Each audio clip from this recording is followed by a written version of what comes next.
thud. The 190-pound sparring partner was lifted into the air and slammed onto the grass, a sickening crunch of bone and dirt. Anthony, my 33-year-old brother, planted his boot on the groaning man's chest. He pushed his sweat-drenched hair back, jerking his chin at me with absolute disgust. "See that, Jessica? That's real strength right there, not like you desk jockeys playing dress-up in camo. Get out here and I'd choke you out in half a second." From behind, my own mother's voice pierced the air, driving the knife deeper. "Your brother's right. Look at my boy, that is power. You and that useless government paycheck just wasting space, probably just making coffee for your boss anyway. What good are you?" The roaring laughter from the relatives hit like a physical blow. A bitter knot choked my throat. They were cheering for this cheap muscle show on soft lawn grass, laughing and spitting on the years I spent chewing dirt, dragging bleeding friends through mortar fire just to make it back alive from broken places. Anthony cracked his neck. He pointed a finger straight at me.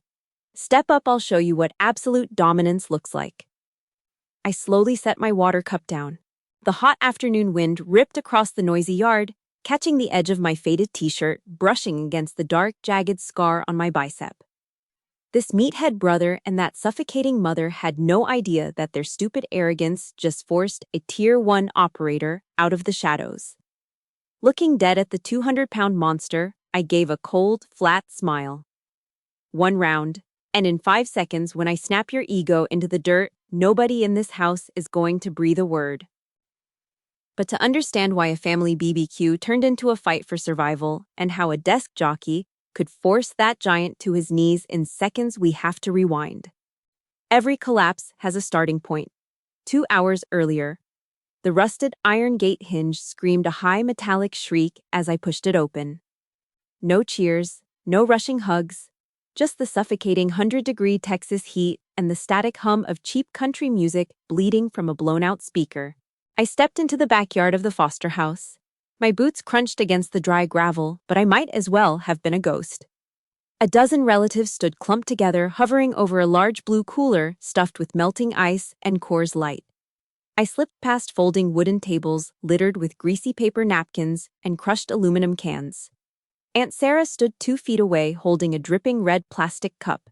Her eyes flicked up, dragging slowly over my dust-stained t-shirt, the heavy canvas bag on my shoulder, and my worn cargo pants. She gave a flat, indifferent nod. That was it. She turned right back to the neighbor, her voice shrill as she complained about last month's credit card debt. Nobody cared that I just flew halfway across the world to stand in this yard. My existence faded right into the peeling red brick wall behind me. I was just background noise in my own home. A thick, choking cloud of burning pork fat and charcoal drifted across the grass. Through the stinging smoke, I caught his eyes. Arthur Foster. My father. His rough, heavily calloused hand gripped a pair of soot-stained steel tongs. Clack, clack. He tapped them twice against the cast-iron grill grate. A dry, hollow sound that cut through the country music. His jaw shifted. His lips moved, forming 3 words without pushing a single breath of sound into the air. "Welcome home." He didn't drop the tongs. He didn't step away from the fire. He didn't walk over to hug his daughter. The rigid discipline of an old Marine wouldn't let him show an ounce of warmth in front of this crowd, especially not under the hawkish, controlling watch of his wife. Our only connection was that slow, heavy nod. A silent language shared only by people who knew the permanent metallic smell of sulfur and burnt iron. Then a heavy thud shook the lawn. Right in the dead center of the yard, Anthony was playing king. Shirtless, sweating in the afternoon bake. The thick anchor tattoo on his massive biceps stretched wide as he hoisted 2 heavy crates of beer. He slammed them down onto the grass, intentionally flexing every thick muscle in his neck and chest. "Yeah, baby, that's what I'm talking about." Chad and Jason, his 2 gym buddies, whistled and howled like dogs. Every clap, every wide-eyed stare, every smile in this yard gravitated straight to him. The golden boy. Every drop of family resource, every ounce of pride was poured directly into a 33-year-old man who had never stepped foot outside state lines. I kept my head down, shutting off the noise. I scanned the yard out of pure ingrained habit, looking for a place to drop my bag. I found the only empty seat left. A cheap plastic lawn chair shoved deep into the darkest corner by the wooden fence. The left armrest was snapped off, leaving jagged white plastic edges. A thick, sticky smear of dried BBQ sauce and gray cigarette ash coated the seat. I didn't ask for a new chair. I didn't complain. I grabbed the hem of my faded shirt and scrubbed the sticky grime away. I sat down. The cracked plastic dug sharply into my spine.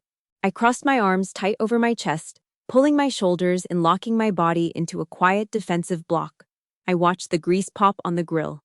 Smack! The screen door slammed violently against the wooden frame. Martha marched out of the kitchen. She carried a massive aluminum tray piled high with smoking charred ribs.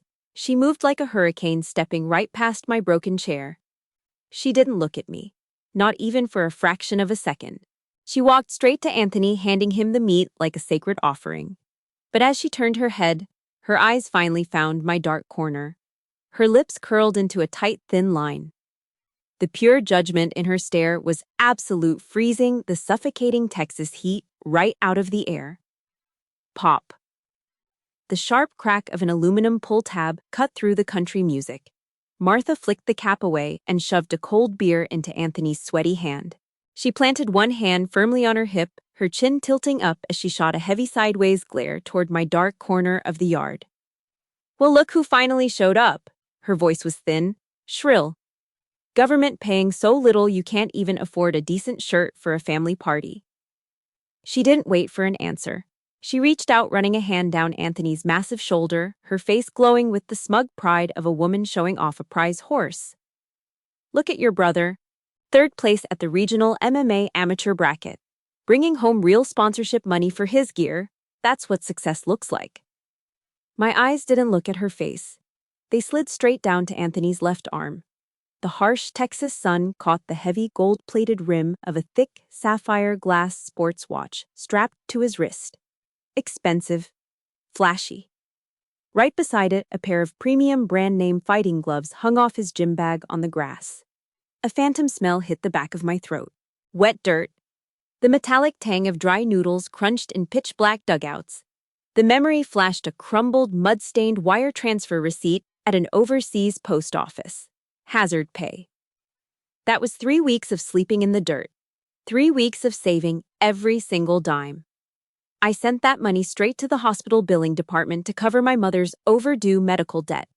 I starved so she wouldn't lose the house, and right now that blood money was sitting on my unemployed brother's wrist. A shiny gold toy for the golden boy. My jaw locked. The muscles in my cheeks twitched, grinding down so hard my teeth ached. A thick, bitter lump swelled in my throat, tasting like ash and stale regret. I swallowed it down. I didn't say a word. I just stared at the watch, maintaining a dead, absolute silence. Chad, standing right next to Anthony, crushed his empty beer can with a loud crunch. A sour wave of cheap, warm beer drifted over the yard.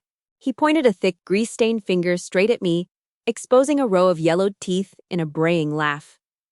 "Aw, leave her alone, Mrs. Foster. Desk jockeys typing on computers all day don't need nice clothes. Sitting in the AC pressing buttons. Never smelled a day of real mud in her life, right?" The yard erupted. A chorus of snickers and giggling rippled through the relatives. A pack of wolves feeding off the scraps of someone else's ego. Anthony ate it up. He tipped his chin to the sky, flexing both arms, making the thick blue veins bulge under his skin. He struck a boxer's pose, soaking in the cheap adoration, stepping all over the dignity of the quiet sister who never fought back. I tuned out the wet, hollow laughter. I reached my left arm across the wooden table, grabbing a stack of coarse paper napkins to wipe the sweating ice water off the wood. The sudden stretch pulled the tight fabric of my long-sleeve shirt up. It hitched right past my elbow. The blinding afternoon sun hit my bare skin.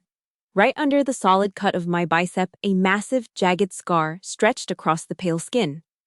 A mangled, raised starburst of ruined flesh. A permanent, violent map of something that a regular office worker would never, ever survive. Standing right by the cooler, 14-year-old Leo froze. The wooden skewer slipped from his fingers, hitting the dirt with a soft thud. His mouth parted slightly. His wide, terrified eyes locked dead onto that torn patch of skin. I caught Leo staring, His young eyes were glued to the ruined, mangled skin on my left arm. I didn't look at him. I didn't offer a soft smile or an explanation. I just grabbed the hem of my long sleeve and yanked it down. The faded fabric snapped tight against my wrist with a single, sharp motion. Exactly like clicking a metal safety switch forward. Locked, secured.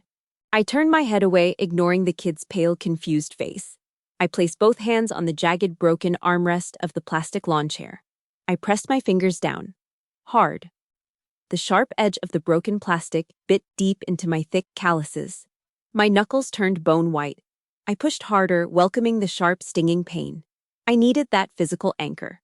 I used the sting in my palms to pin my mind to this dirty Texas backyard, holding back the suffocating memories trying to claw their way up my throat. Out in the center of the grass, Anthony was putting on a circus act. He shoved Jason, wrestling his friend down onto the lawn to entertain the relatives. He pushed loud, guttural grunts from his chest, throwing wide theatrical punches that left his whole body completely open. The family cheered, eating up the fake aggression. Every time his heavy boots stomped the dirt, my brain went to work. It was automatic, an ingrained habit I couldn't shut off. I broke his movements down into cold, unforgiving numbers. Center of gravity way too high, hovering around his chest instead of his hips. Weight distribution skewed heavily, 60% leaning on his right foot. Ribcage exposed on every single swing. Breathing pattern erratic, totally unlinked to his muscle exertion. Neurological reflex speed, sluggish. He was slow, slower than a cheap street thug. Underneath all those bulging, tattooed muscles, he was just 200 pounds of blind, uncoordinated meat. Uncle Richard suddenly stood up from his folding chair, cheering at the top of his lungs. He clapped his heavy hands together. Smack, smack. The sharp, sudden crack slammed against my eardrums. The hot wind shifted abruptly. A thick, blinding cloud of burnt pork fat blew straight into my face. And just like that, the bright green lawn was gone. Gray sand. The smell shifted in my nose. The greasy BBQ smoke vanished, replaced by the choking chemical burn of sulfur. Then came the thick, heavy stench of warm copper. I was staring at a charred, melted rubber tire half buried in the dirt, a hand lying perfectly still beside it. Pale fingers wrapped tightly around a crushed black radio. No movement.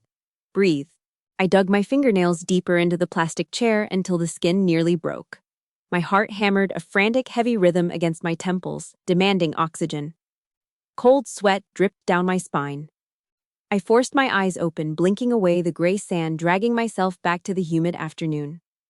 Anthony shifted his weight and flipped Jason hard onto the grass. He dropped his heavy, sweating arm around his friend's throat, locking him into a clumsy chokehold. He squeezed, holding Jason down while the relatives laughed and whistled at the display of dominance. Anthony looked up.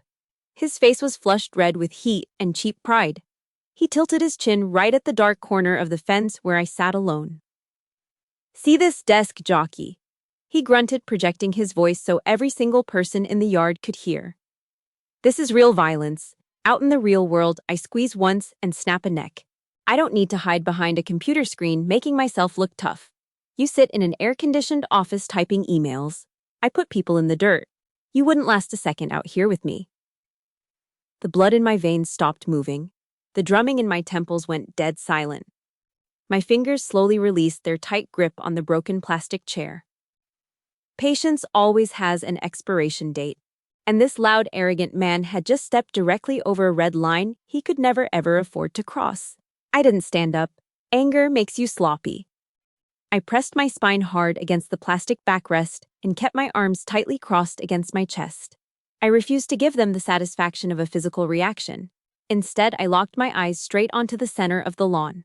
My voice didn't shake. It didn't rise. It was completely dry. It cut a straight, flat line right through the static of the cheap country music and the mindless cheering. "Your center of gravity is off." The words hung in the thick, humid air.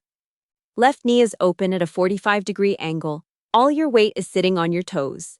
You have zero anchor." Out on the grass, Anthony's face was already twisting. His right arm flexed, thick blue veins bulging under the skin as he squeezed Jason's throat. Jason was thrashing on the ground, his face turning a blotchy dark purple. His fingers weakly clawing at the thick forearm, crushing his windpipe. Anthony snapped his head toward my dark corner of the yard. Sweat dripped off his nose, his jaw clenched in pure disgust. "Shut your mouth!" he spat through gritted teeth, his chest heaving. "What the hell do you know about real fighting? Get your ass in the kitchen and help Mom cook." Pure blind arrogance, the cheap pride of a local gym rat. It completely blinded him to the massive fatal flaw he was exposing to someone who actually knew exactly how the human body broke down under pressure. Underneath him, Jason's lungs were screaming for oxygen. The desperate, suffocating need for air drowned out everything else. Pure survival instinct took over. The choking man heard the cold, flat instruction ringing in his ears, and his panic turned into a blind, frantic reaction. Jason folded his right leg. He scraped his heavy work boot across the dry lawn, gathered his remaining strength, and jerked his heel backward. The hard rubber sole drove directly into the exposed, fleshy gap on Anthony's left ribs. The impact was dull, but heavy. At the exact same second, Jason twisted his hips. A small, desperate rotation. He slipped his upper torso right through the wide 45-degree opening Anthony had lazily left under his left knee. It was clumsy. It was ugly. But thanks to my words, the mechanics were absolutely flawless. Basic physics took over. The only structural pillar supporting 200 pounds of flexing, arrogant muscle vanished in a fraction of a second. Anthony lost his base. The giant collapsed like a hollow, rotten tree trunk. He pitched forward, completely out of control, his hands flailing to catch himself. His face slammed directly into the dry dirt and dead grass with a hollow, sickening thud. He rolled, a heavy, uncoordinated tumble across the lawn, spitting dirt and coughing up his own spit. He ended up flat on his side, his premium fighting gloves tangled in the weeds, looking like a total fool right in front of a dozen gaping relatives. For one long second, there was dead silence. You could hear the fat dripping into the charcoal. Then Uncle Richard let out a loud snort. Somebody else chuckled. Within seconds, a ripple of nervous, mocking laughter swept across the yard. The pack immediately turned on the alpha the second he showed his belly to the sun. Over by the grease-stained grill, a high, piercing shriek tore through the air. Martha dropped a pair of aluminum tongs on the concrete. She was shaking, her face flushed dark red with absolute fury, watching her golden boy humiliate himself on his own lawn. The loop was closed. Anthony groaned, spitting a mouthful of dirt and brown grass. He pushed himself up onto his knees. His chest heaved. His face burned with a kind of toxic, blinding rage that stripped away all reason. He planted his boot on the grass, stood up, and pointed a shaking finger straight at me. "Step up!" he roared, cracking his neck, a vein pulsing wildly in his forehead. "I'll show you what absolute dominance looks like." I slowly set my water cup down. Clatter. The heavy aluminum BBQ tongs hit the concrete patio. Martha was visibly shaking. She shrieked, the sound tearing through the thick Texas heat like a rusted saw blade. She shoved past Uncle Richard, marching toward the edge of the patio. She pointed a thick finger with chipped red nail polish right at my face. "Show her what real power is, Anthony." She spat, her voice cracking into an ugly pitch. "Put her in her place. Let her see that playing dress-up doesn't mean a damn thing against a real man in this house, a mother." Openly begging her oversized, unemployed son to beat her own daughter into the dirt just to protect his fragile, bruised ego. The group of relatives went dead silent. The ice in the blue cooler shifted with a heavy crunch as Chad bumped into it, backing away.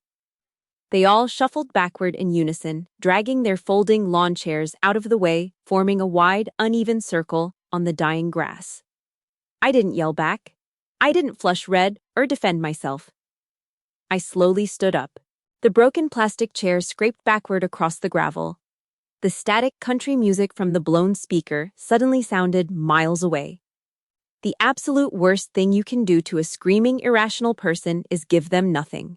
No emotion, no fear, no anger. Just a cold, dead stare.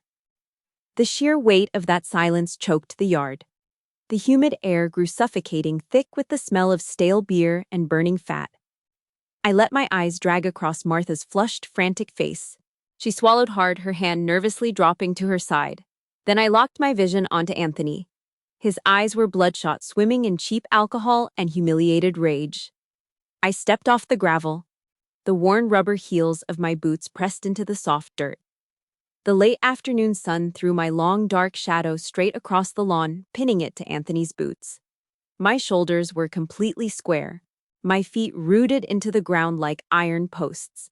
When I spoke, my voice dropped flat heavy as lead. "1 round," I said.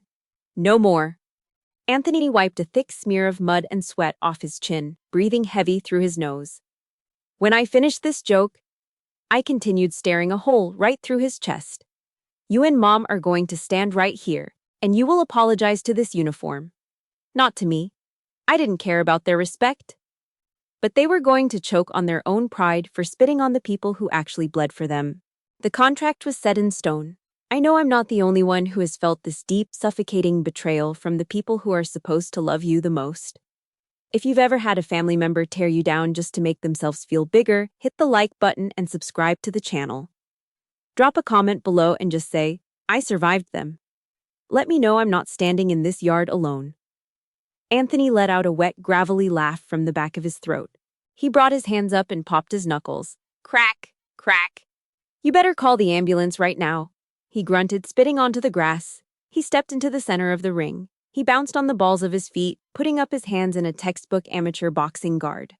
Tucked chin, high shoulders. He was bouncing, wasting oxygen, flexing every tattoo on his arms, desperate to prove his physical dominance to the crowd. I stepped deeper onto the grass to meet him. I stopped exactly 3 feet away. I separated my feet shoulder-width apart and put a slight relaxed bend in my knees. I didn't put my hands up. I let both arms hang completely dead at my sides. My shoulders slouched a fraction. My palms stayed open, fingers loose. No guard, no defense, nothing. I just stood there, completely exposed, letting the hot wind blow past my face, waiting for a 200-pound man to throw the first heavy punch. Anthony roared, a deep guttural sound ripping straight from his chest. He lunged forward like a pickup truck with cut brakes. He threw a quick left jab to blind my line of sight, instantly loading his thick right arm for a heavy hook aimed straight at my jaw.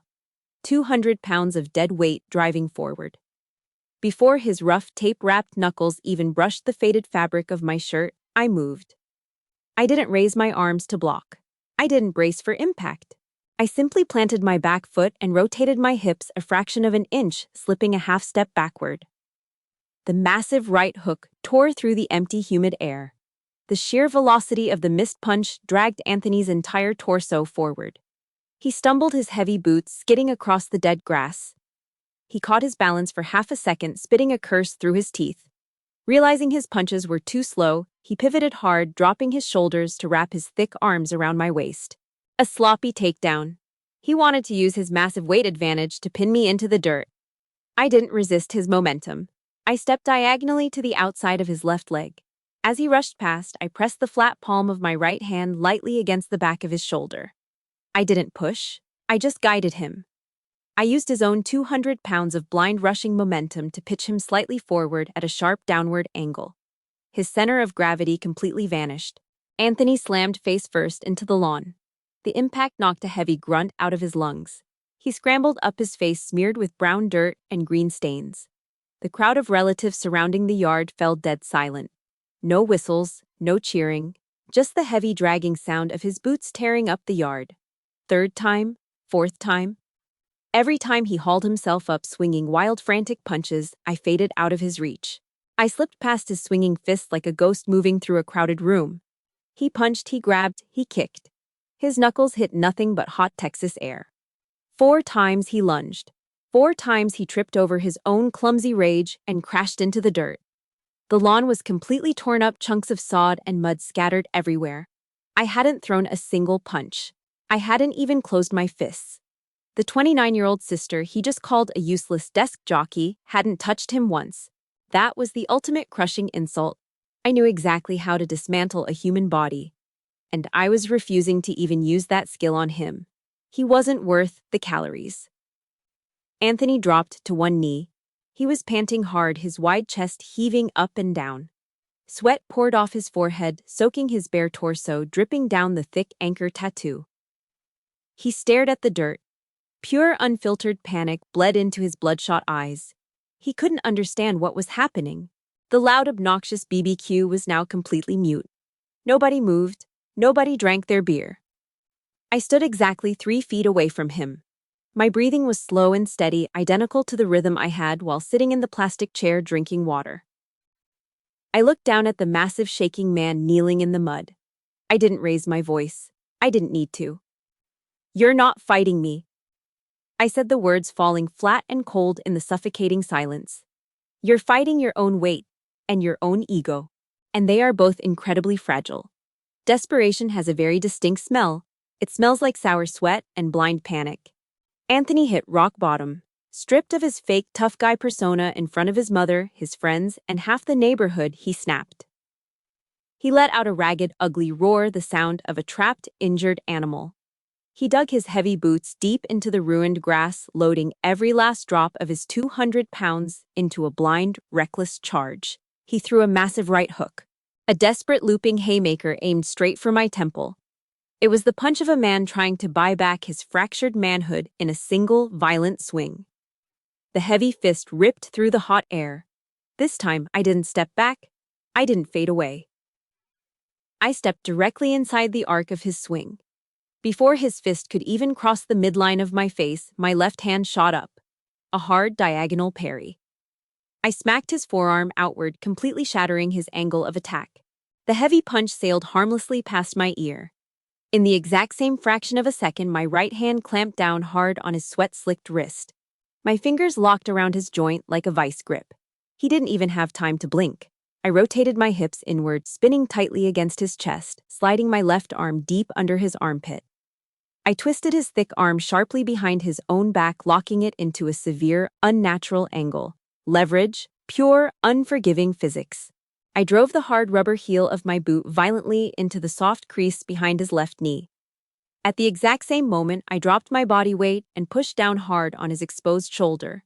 His structural pillar buckled. Thud. 200 pounds of dead weight collapsed. Anthony crashed face first into the dirt. His jaw hit the mud with a hollow, sickening impact. The remaining air was punched straight out of his lungs. I dropped to one knee, pinning him to the earth. I kept his heavy right arm cranked high up his spine, pulling the joint right to the absolute bleeding edge of snapping. I didn't break it. Breaking bones is messy. The threat of pain is far more effective. The soft, creeping sound of his shoulder joint pulling tight echoed in the silence. Anthony let out a high, choked whine. A pathetic, wet whimper trapped in the back of his throat. His face was buried in the mud, his thick legs kicking weakly against the grass. The backyard was dead quiet. You could hear a pin drop on the concrete patio. The country music had stopped. Chad and Jason stumbled backward, their faces completely drained of color, staring in pure shock. Aunt Sarah covered her mouth with both hands. Nobody moved. Nobody breathed. I didn't yell. I didn't gloat. I held him there. I pressed my knee into his spine and kept the tension perfectly dialed on his shoulder joint. I counted the seconds in my head, letting the absolute humiliation sink deep into the pores of every single person standing in that yard. 1, 2, 3, 4, 5. 5 seconds to establish absolute, undeniable dominance. I let go.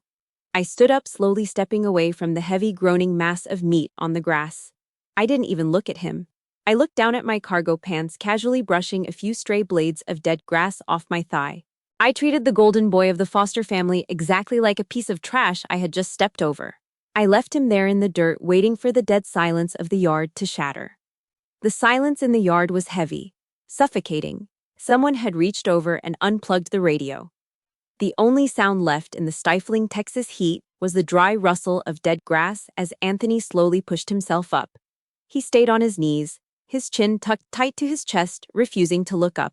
His left hand gripped his right shoulder, holding the severely strained joint tight against his torso. He was shaking. The golden boy of the family, the local gym hero, was trembling in the dirt. Martha stood completely frozen by the patio edge. Her glazed eyes were wide, staring blankly at the ruined patch of mud where her son had just been dismantled in under 3 seconds. The color drained out of her face, leaving her cheeks a pale, sickly gray. She couldn't process it. The illusion she built her entire life around was entirely crushed. Clang! A sharp, violent crack of metal split the heavy air. Over by the smoking grill, Arthur stepped back. He threw the heavy steel BBQ tongs down. They hit the aluminum tray with a harsh, ringing snap. My father didn't look at the meat. He didn't check the coals. He walked slowly out onto the grass, his worn leather boots crunching against the gravel. The stoic, quiet old man who spent the last decade letting his wife run her mouth was gone. His face was hard as stone, lined with a deep, boiling rage he had been swallowing for years. He stopped in the middle of the yard. He glared down at his kneeling son, then snapped his head toward his wife. "You really thought she sat around typing emails and pouring coffee, Martha?" His voice was deep, a booming, gravelly baritone that echoed off the brick walls. The voice of a man who used to bark orders over the deafening roar of diesel engines. "You thought those cheap plastic trophies from a local strip mall gym made this boy a world champion."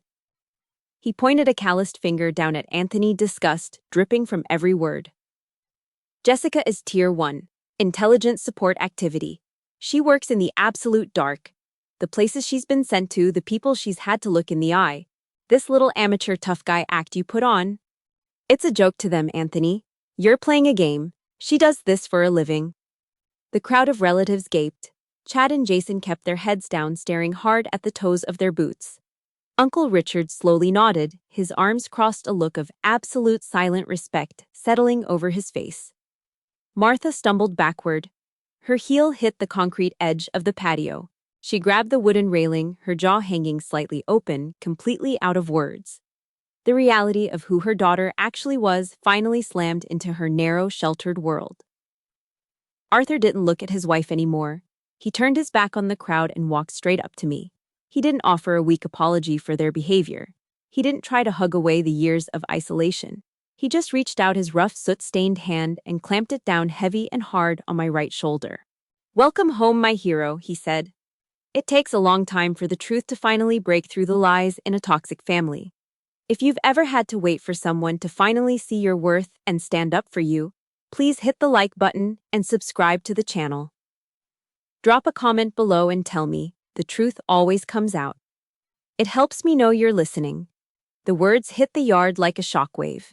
The silent validation from the only other person in this house who understood the cost of survival.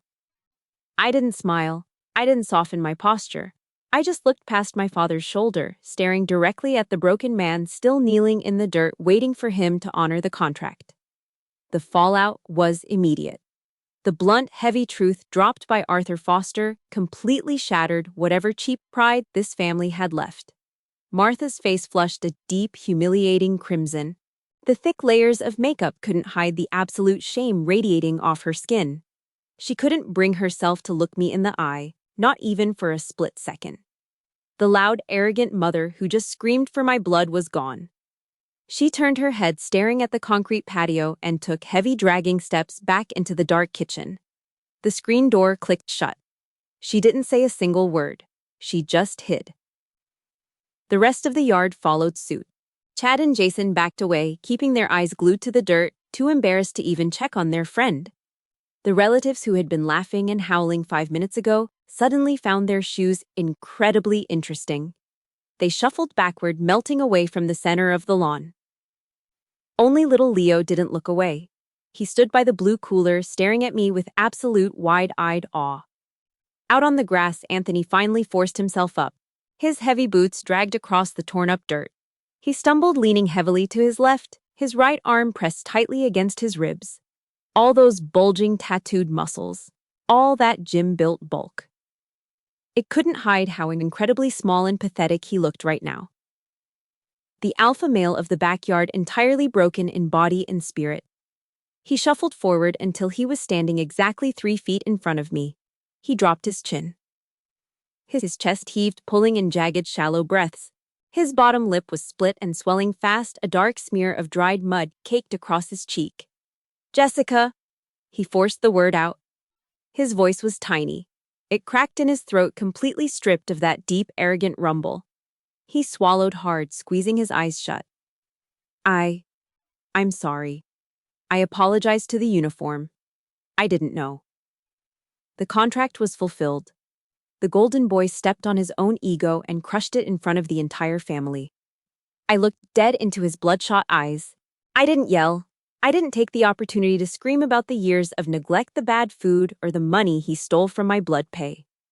To a person who had actually smelled death, getting loud and throwing insults is just empty noise. It's a waste of breath. The greatest punishment you can give a narcissist isn't anger. It's absolute suffocating indifference. I gave him nothing. My face was a wall of gray stone.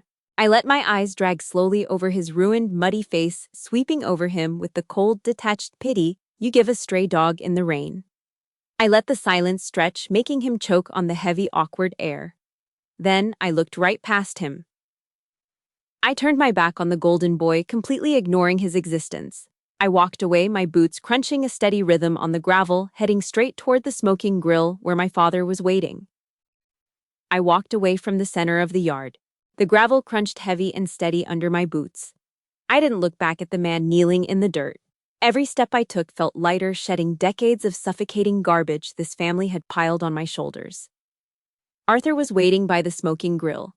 The charcoal was burning down to white ash, sending a thin gray wisp into the fading afternoon air. He didn't offer a long emotional speech. He didn't try to force a conversation to fix the past. He just reached deep into the icy water of the blue cooler, pulled out a dripping glass bottle, and held it out. I took it. The freezing, wet glass shocked my palm. The biting cold soaked right into the thick, hard calluses of my hands, numbing the last lingering static of adrenaline buzzing under my skin. I raised the bottle. He raised his. Clink! A sharp, clean ring of cheap glass. The storm was officially over. I took a long, slow pull. The beer was cheap, bitter, and painfully cold. It slid down my throat, washing away the dry taste of copper and dust. I lowered the bottle and turned around, leaning my back against the warm brick wall of the house. The yard was completely dead. The loud, obnoxious party was buried under a thick, awkward silence.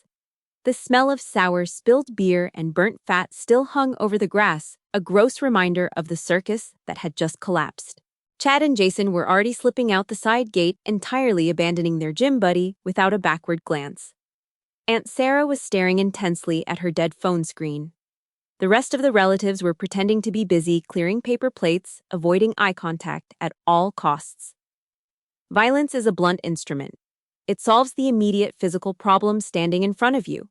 But true, undeniable power, that is quiet. It doesn't need to scream. It doesn't need to flex bare muscles or demand validation from a crowd of cowards. I didn't need these people to understand the nightmares I carried. I didn't need them to respect the things I had survived. I just needed them to know deep down in their narrow bones that they would never, ever be allowed to step on me again. That was the real punishment. There was no need for a bloody revenge or a screaming match. The absolute worst sentence you can hand a narcissist and their enablers is to strip away their delusion and leave them alone with their own miserable reality. My mother and brother had to wake up tomorrow, and every single day after that, knowing exactly how incredibly weak they truly were. My silence today was a permanent heavy chain wrapped around their necks. I pulled a folding canvas chair up next to my father.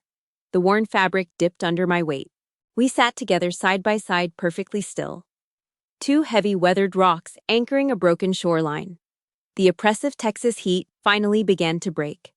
A cool, dry evening breeze swept across the concrete patio. It brushed against my bare left arm, trailing over the rough, raised edges of the starburst scar on my bicep. I didn't reach over to pull my sleeve down. I didn't feel the need to hide it anymore. It wasn't an ugly flaw to be covered up for polite company. It was a receipt, proof that I had paid the ultimate price to survive. I watched the sky turn a deep, bruised purple and burnt orange as the sun dipped behind the rusted iron fence. The neighborhood was quiet. I sat there in the fading light, leaving my past, right there on that torn-up grass, shedding the heavy weight of this house for good, ready to fade, back out into the dark where I truly belonged. Thank you so much for sitting in the dark with me and listening to my story, and please take care of yourselves out there.